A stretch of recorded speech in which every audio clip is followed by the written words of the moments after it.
ភ្នំអនុស្សាវរីយ៍ដែលយើងទាំងពីរធ្លាប់បានទៅលេងរៀមបានបីបំថ្នាភ្នំឲ្យគេងបែកទាំងថ្លាឆ្វេងអូនស្ដាំសាមភ្លេងក៏មកជានរវើយទាំងជ្រោះហូរហួឈ្មោះទៅមហាសាគរតែក្លិនកែសនៅតែគៀកកាយបាំងសីហៅទៅតែនៅចំឡា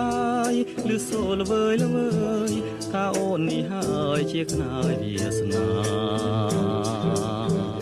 ក្នុងភ្នំអនុស្សាវរីយ៍មងនោះពីរយលើបោស្វាទីររហងក៏ចំកបនេត្រាក៏ដូចស្នេហារៀមនឹងខ្លាមថ្លៃនឹងឃើញទេមុំក្នុងភ្នំអនុស្សាវរីយ៍គឺឆោមឆវីនាងភ្លេចសំដីអូនបានសច្ចាថាស្មោះលុះខ្សែព្រោះភ្នំរលាយតែចិនស្រីថ្លៃមិនរលាយឡើយ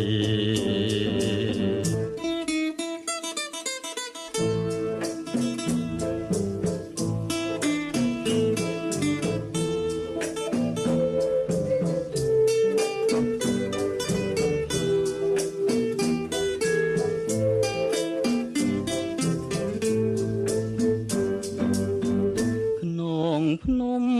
អនុស្សាវរីយ៍ស្មងទៅពីរយលើបោស្វាទីរហងក៏ចំកបនេត្រាក៏ដូចស្នេហារៀមនឹងខ្លោមថ្លៃនឹងឃើញទេមុំក្នុងភ្នំអនុស្សាវរីយ៍ឬឆោមឆវីនាងភ្លេចសំដីអូនបានសេចក្ដីថាស្មោះលុះខ្សែព្រោះភ្នំរលាយតែចិនស្រីថ្លៃមិនរលាយឡើយ